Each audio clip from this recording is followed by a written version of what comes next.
우리 옆 사람과 좀 인사를 좀 합시다. 수고 많으셨습니다. 이렇게 인사 한번 할까요? 네.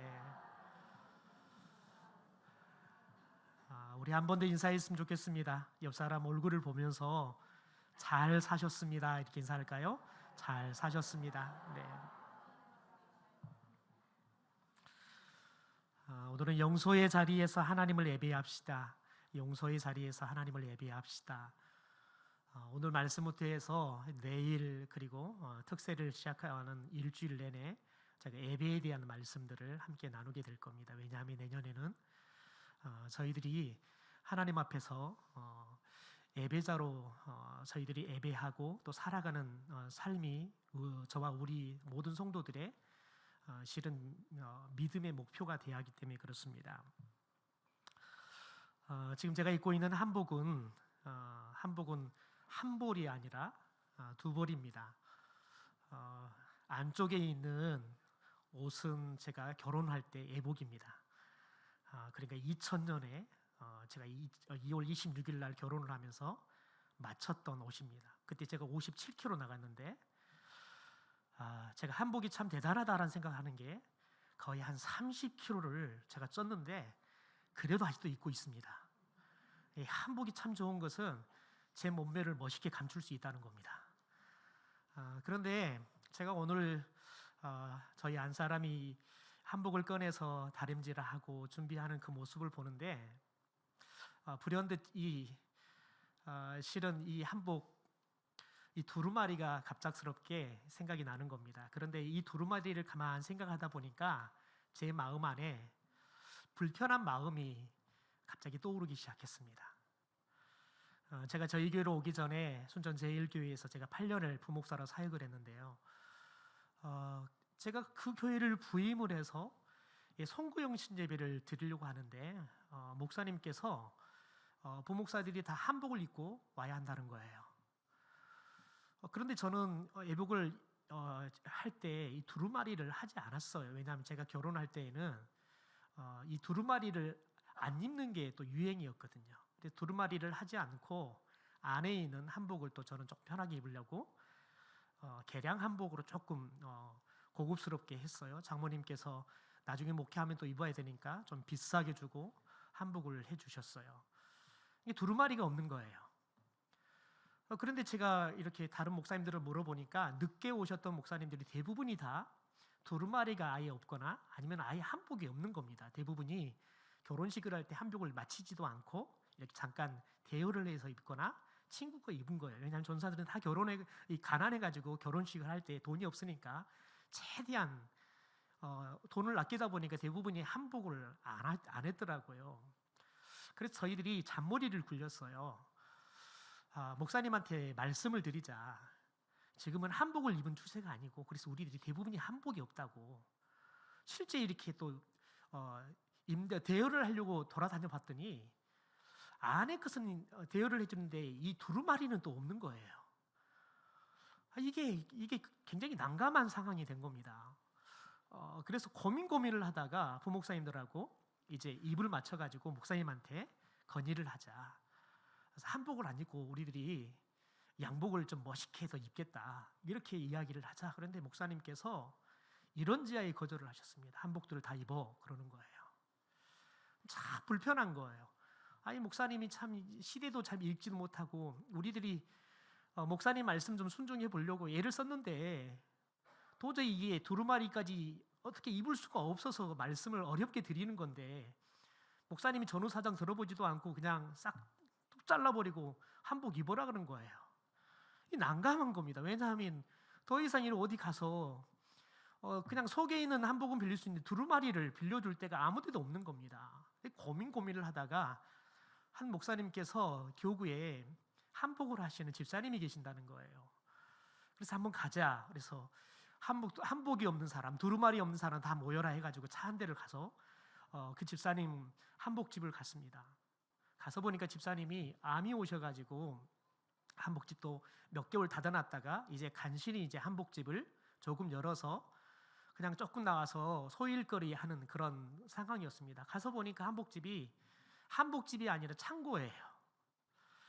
그런데 집사님 집도 두루마리가 없는 겁니다. 보니까 세 사람이 아이 두루마리가 없는 거예요. 그래서 집사님께 부탁을 드렸어요. 집사님, 저희가 두루마리가 있어야 되는데 어떻게 두루마리 안 될까요? 그랬더니 저희들 세 목사의 눈빛을 보니까 눈빛이 이게 없으면 안 되는 상황이고 본인도 한복 지불을 해서 잘 아는데 어디 가도 두루마리를 이렇게 대여를 할 수도 없고 지금 시간이 또 두루마리를 맞춰가지고 입을 수 있는 기간도 도저히 남지 않은 거지요. 근데 집사님이 그렇게 말씀하시는 거예요. 목사님 걱정하지 마세요. 제가 준비해 놓을게요. 근데 저희는 당연히 집사님께서 아시는 곳에서 좀 이렇게 빌려다가 놓칠 줄 알았어요. 근데 그분이 치수를 다 저희들을 재더라고요. 그래서 좀 꼼꼼하게 재가지고 또 맞는 것도 빌려다가 보다 생각했어요. 그런데 이제 그날이 다가와서 송구영신 예배를 드릴 오전에 이제 집사님한테 전화해봐라 됐는지. 그랬더니 집사님이 됐다는 거예요. 가서 보니까 집사님이 일주일 내내 이 세 명의 목사의 이 두루마리를 다 마친 거예요. 그리고는 뭐라고 말하냐면 이거 그냥 가서 입으라는 거예요. 그리고 그냥 드라이만 하고 해가지고 오라는 거예요. 드라이 해오는 게 이게 대여라는 거예요. 참 철없죠 목사들이. 그래서 우리는 좋다고 세 명 목사가 가지고 입고 또 드라이해서 갖다 드렸네요. 근데 그 다음에 또 입어야 되잖아요. 그래서 집사님한테 가서 물었어요. 그랬더니 집사님이 있다는 거예요. 근데 실은 우리는 전년도에 집사님이 만든 거라고 생각을 못했어요. 어디서 갔다가 우리를 또 이렇게 빌려준 거라고 생각했어요. 근데 가서 보니까 집사님 집에가 있는 거예요.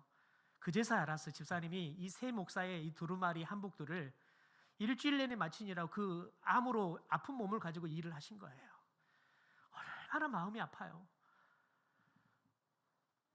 그런데 그렇게 또 이제 입고 바쁘니까 연말이 되면 얼마나 목사들이 바쁜지 몰라요. 바쁘니까 입고 그냥 또 드라이해서 갖다 드렸어요. 그런데 그 다음 해가 됐는데 집사님이 그러시는 거예요. 교구 목사한테 제가 도저히 몸이 아파가지고 더 이상 한복집을 못하니까 한복집 정리를 한다고.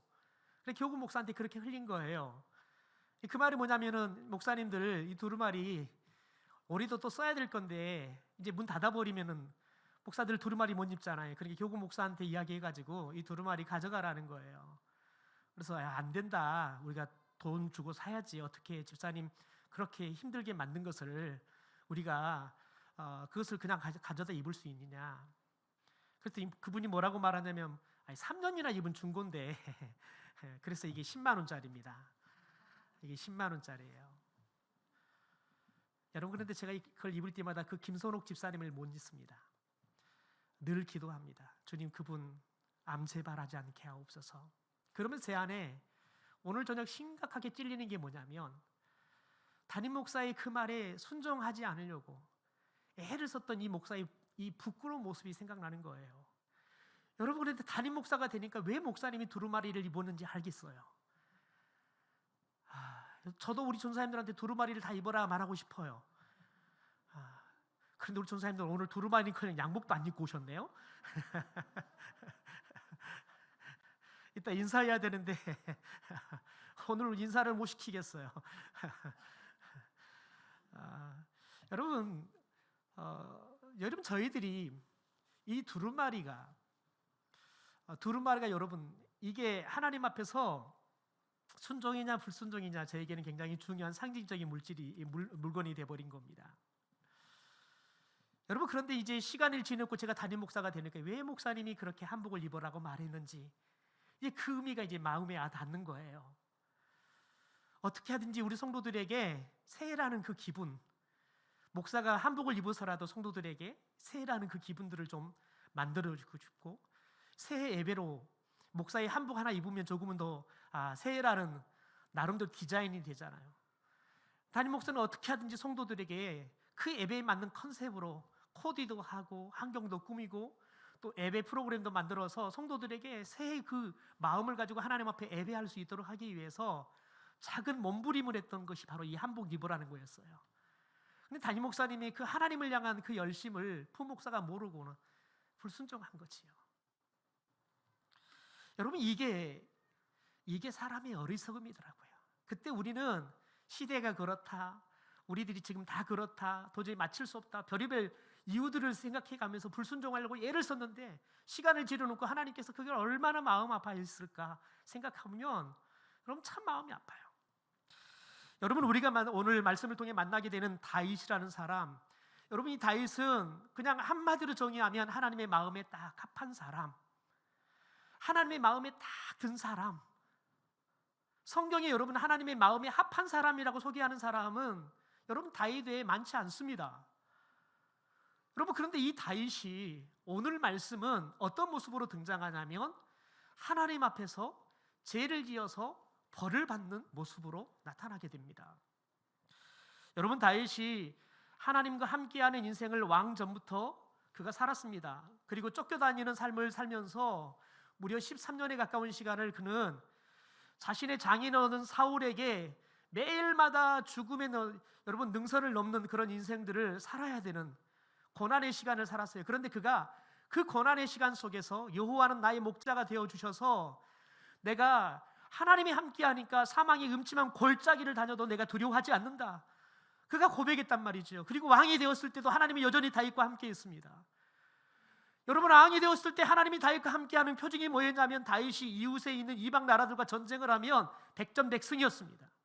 단 한 번도 패하지 않고 이방 나라들을 향하여 늘 가면 승리하는 전쟁을 하고 온 겁니다. 그러니까 이제는 다윗이 완전하게 그냥 여러분 천하를 다 통일해 버린 거예요. 더 이상 어떤 나라도 다윗이 왕으로 있을 때에는 감히 이스라엘을 침략해 올 엄두를 못 내는 여러분 그런 부강한 나라가 된 겁니다. 그런데 어느 날 갑자기 다윗이 평안해지고 안정적이고 부요해지고 자신의 왕위가 곤고해지니까요, 갑작스럽게 이 다윗의 마음 안에 사단의 시험이 찾아온 겁니다. 여러분, 사단이 어떤 시험을 다윗에게 줬을까요? 여러분, 다윗의 마음 안에 교만함을 준 거예요. 여러분, 다윗이 뜬금없이 내가 지금 데리고 있는 군사가 몇 명이나 될까?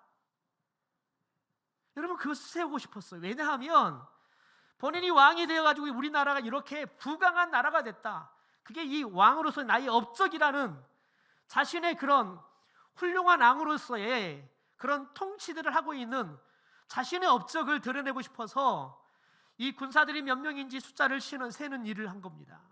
여러분, 군사들의 숫자가 몇 명이냐 그 세는 게 무슨 대수겠습니까? 그러나 여러분, 다윗의 마음에는 하나님은 없고 내가 왕을 잘해서 이렇게 부강한 군사력도 갖고 있고 그래서 이제는 우리나라가 이제는 전 세계에서 가장 잘 사는 나라가 됐다라는 자신의 여러분 왕으로서의 그 자부심을 여러분 느끼고 싶은 마음에 군사력을 센 겁니다.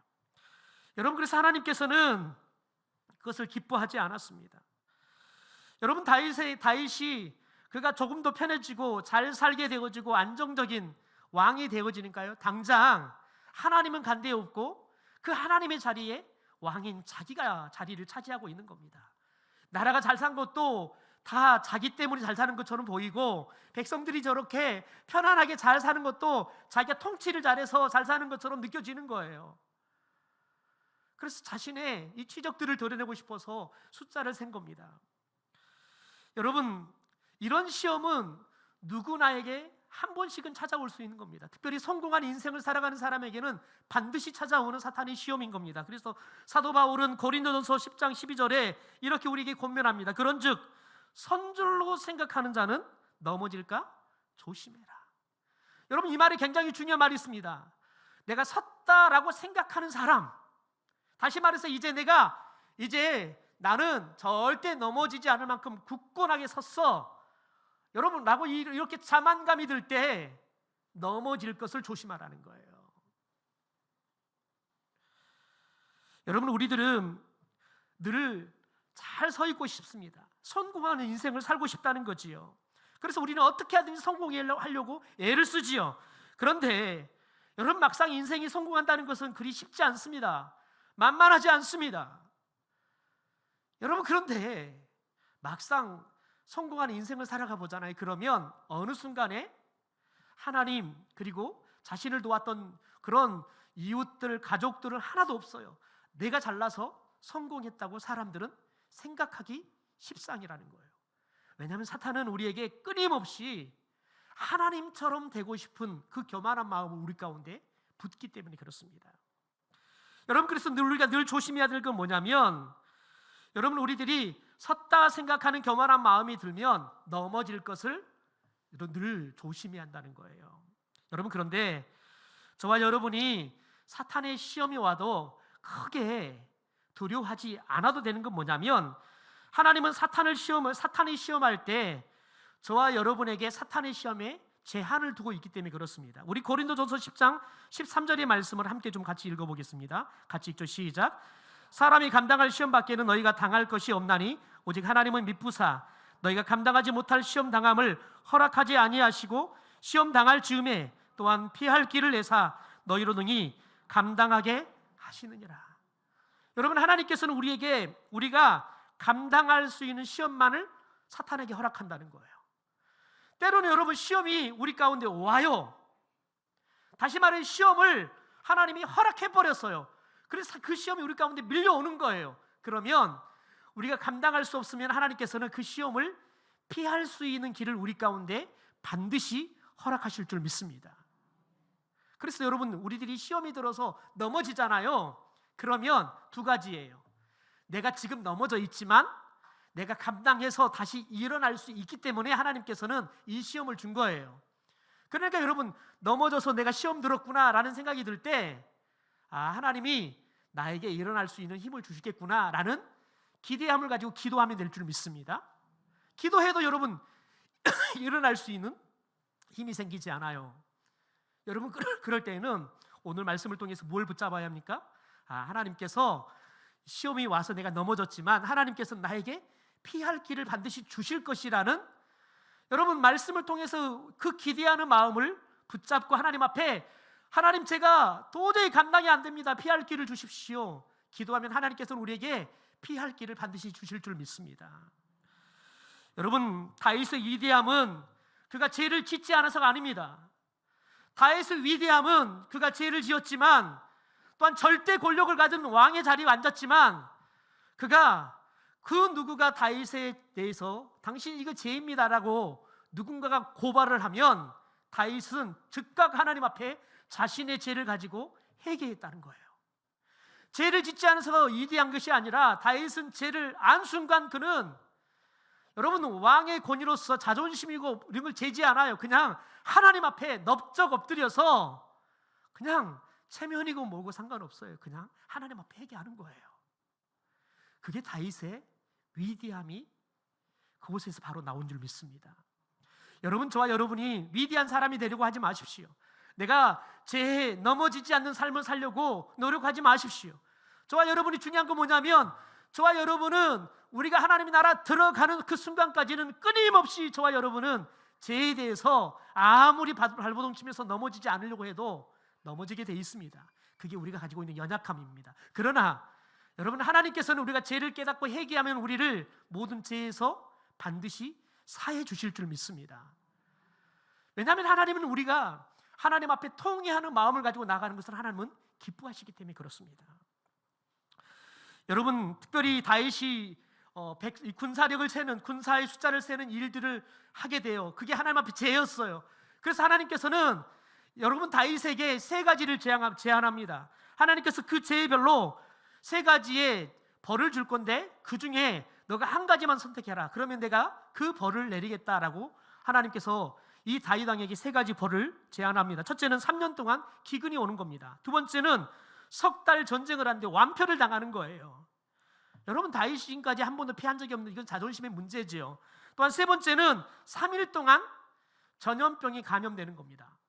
근데 다윗이 가만히 생각해 보니까 기간도 제일 짧고요, 피해도 최소한이 될 것 같아요. 그래서 그가 하나님 앞에서 3일 동안 전염병이 유행하는 것을 선택하겠습니다. 다윗이 자신의 죄 때문에 이 전염병이 3일 동안 유행하는 것을 선택하게 돼요. 그래서 하나님께서 이스라엘 나라에 전염병을 허락합니다.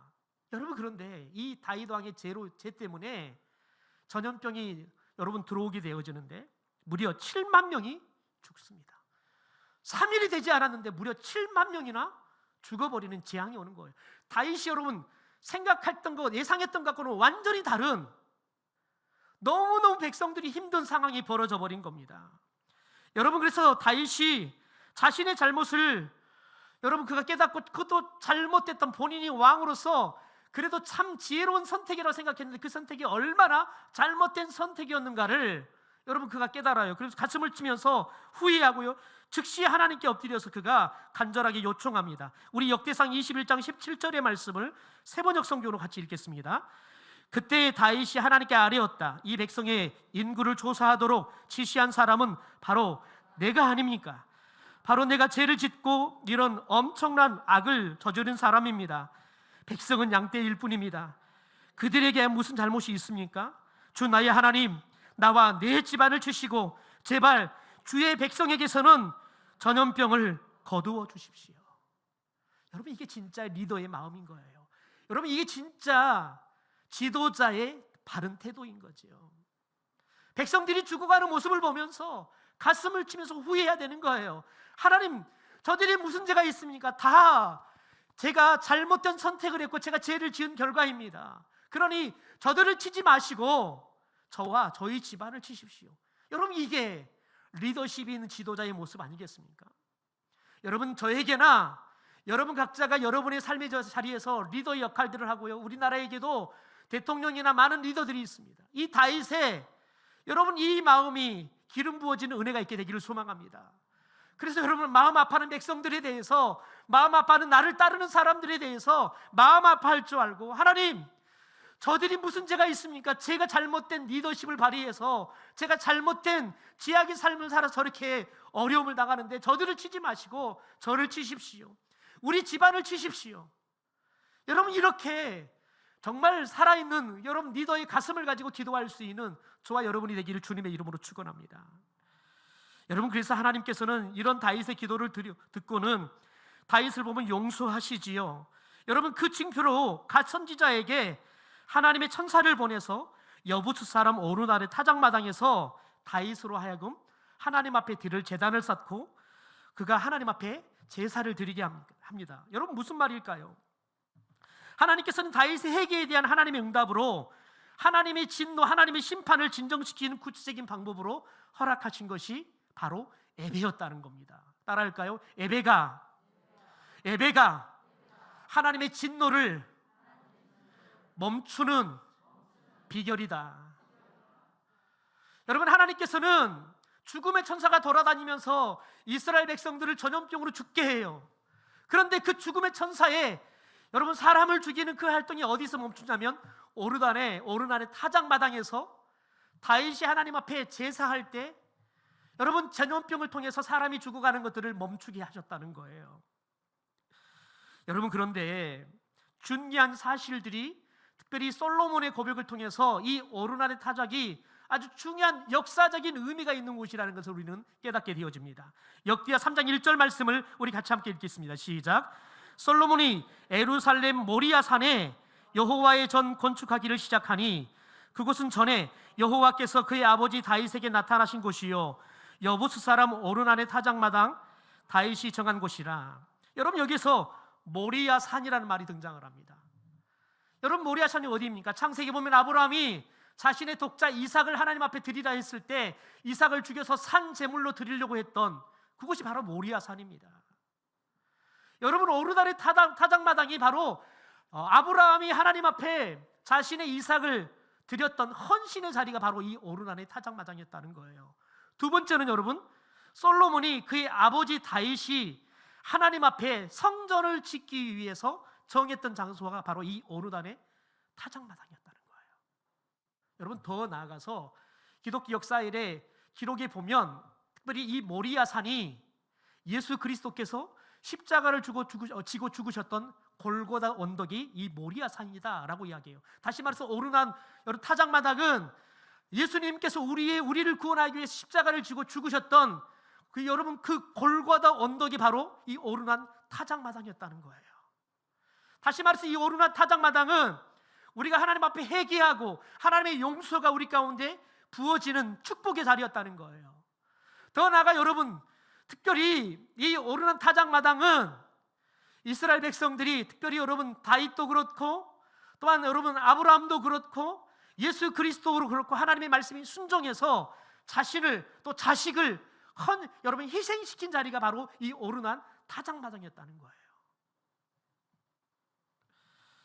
여러분 바로 예배의 자리는 바로 그런 겁니다. 예수 그리스도가 우리를 위해서 자신을 희생하고 우리를 살린 것처럼 우리가 하나님을 예배한다는 것은 저와 여러분이 죄를 깨닫고 하나님 앞에 나와서 회개하는 것, 더 나아가서 여러분 저와 여러분이 산 제물이 되어서 나를 죽이면서, 그래서 이제는 내가 사는 것이 아니라 내 안에 예수님이 살면서 하나님을 예배하는 것, 그게 예배의 자리라는 거예요.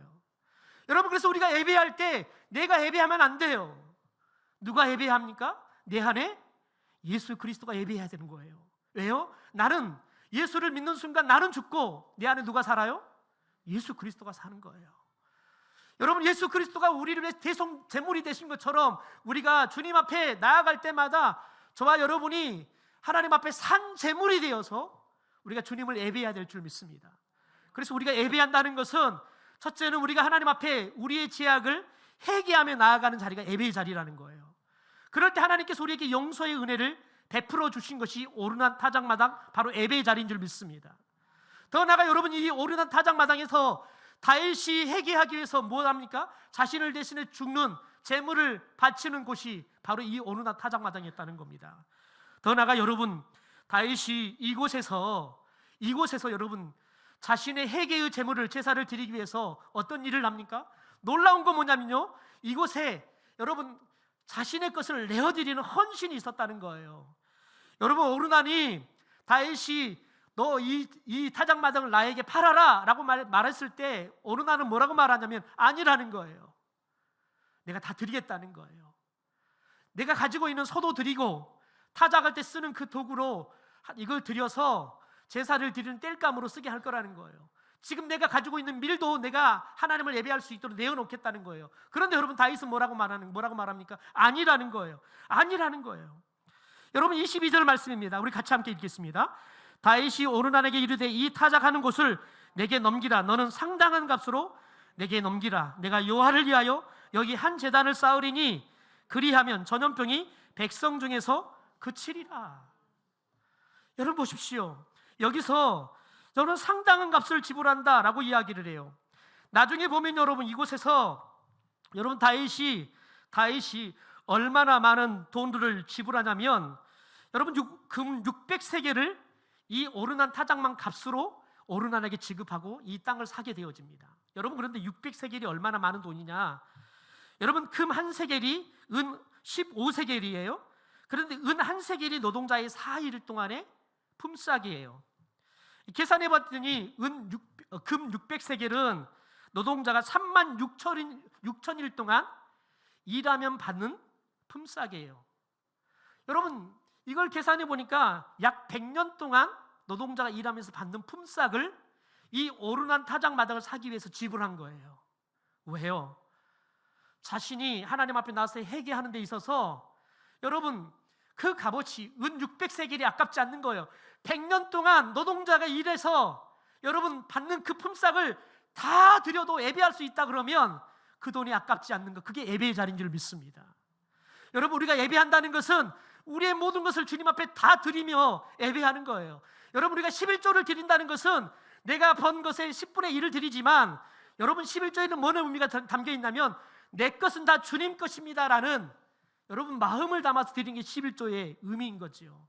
여러분 저와 여러분이 하나님을 예배할 때 여러분 이 예배 자리를 통해서 우리가 죄를 용서받고 우리의 삶에 여러분 전염병 같은 문제들이 해결되어지는 것이 예배의 자리라 그러면 여러분 우리는 이 예배의 자리를 그 어떤 것보다 귀하게 여기며 예배의 자리를 여러분 빼앗기지 않고 돈으로도 사서라도 예배하는 사람이 되게 될 줄 믿습니다. 여러분 저와 여러분이 예배의 자리는 철저하게 주님 앞에 나와서 우리가 회개하고 우리가 죄를 용서받고 영원한 생명을 얻는 자리예요. 여러분 그래서 저와 여러분이 특별히 우리 교회에서 함께 드리는 이 예배가 여러분에게 있어서는 하나님 앞에 여러분이 회개하고 하나님이 주신 천하를 얻는, 천하보다 더 귀한 영원한 생명을 얻는 여러분 그런 믿음의 고백이 있는 예배의 자리가 되어야 될 줄 믿습니다. 더 나아가서 여러분 저와 여러분이 하나님 앞에 예배할 때 다윗처럼 오르난처럼 이 예배의 자리로 하나님께 쓰겠다 할 때 기꺼이 아까워하지 않고 계산하지 않고 내어드릴 수 있는, 내 모든 것을 들여서라도 예배할 수 있다 그러면 기꺼이 내어드릴 수 있는, 그래서 예배할 수 있는 여러분 터전을, 자리를, 또 제단을 세울 수 있는 그런 헌신이 저와 여러분이 드려지며 예배하는 그런 우리 성도들이, 우리 교회가 되기를 주님의 이름으로 축원합니다. 여러분, 저는 오늘 실은 이 말씀을 전할 생각이 전혀 아니었어요. 그런데 하나님께서 특세를 준비하게 하시면서 특별히 예배라는 것들을 오늘부터 시작하라고 말씀하셨어요. 여러분, 그런데 하필이면 이 본문을 하나님께서 제게 보게 하셨어요. 여러분, 그런데 불편한 거예요. 자꾸 불편한 거예요. 우리 성도들이 그렇잖아요. 너무 힘든 삶인데, 내년에는 더 힘들다고 하는데 하나님께서는 자꾸 뭐라고 이야기하냐면, 내가 너희들에게 주는 이 예배의 자리는 너희들이 삶을 전체 드리고도 사도 아깝지 않는 자리가 예배의 자리라고 말하는 거예요. 불편한 거예요. 여러분, 그런데 하나님은 저와 여러분이 드리면, 하나님은 저와 여러분이 드린 것보다 30배, 60배, 100배를 허락하실 줄 믿습니다. 여러분, 저와 여러분이 이 믿음의 비결을 발견하게 되어지면, 여러분, 저와 여러분의 인생이 하나님이 개입하시고 하나님이 축복해 주는 인생을 살게 되어지면 계산하지 않는 인생을 살게 될 줄 믿습니다. 오늘 말씀을 마무리하려고 합니다. 여러분, 오늘 말씀, 특별히 이 오르단 제단을 샀을 때 어떤 일들이 일어납니까? 26절, 27절의 말씀으로 함께 읽고 말씀을 마치겠습니다. 같이 읽겠습니다. 시작. 다윗이 거기서 여호와를 위하여 제단을 쌓고 번제와 화목제를 드려 여호와께 아뢰었더니 여호와께서 하늘에서부터 번제단 위에 불을 내려 응답하시고 여호와께서 천사를 명령하심에 그가 칼을 칼집에 꽂았더라. 저는 여러분이 새해 드리는 예배 때마다 하나님께서 여러분 가운데 성령의 불을 내리셔서 여러분의 기도에, 삶의 문제에 응답을 주시는 그런 은혜의 시간이 되기를 주님의 이름으로 축원합니다. 저와 여러분의 문제 때문에 저와 여러분을 위협하는 그 문제의 칼이 칼집에 꽂아지는 역사가 일어나는 예배가 되기를 주님의 이름으로 축원합니다. 그래서 우리가 예배 나올 때는 그냥 태산 같은 걱정과 근심을 가지고 나와도 우리가 예배하는 가운데 하나님께서 여러분 문제의 칼을 칼집에 꽂는 역사가 나타나고, 하나님께서 성령의 불을 통해서 우리의 문제들을 해결해 주시고 응답해 주셔서 우리가 나아갈 때는 하나님의 확실한 응답, 하나님의 역사를 가지고 나아가므로 저와 여러분이 올 때는 걱정 근심으로 왔지만 갈 때에는 감사와 찬송을 부리고 돌아가는 예배의 성공자들이 되기를 주님의 이름으로 축원합니다.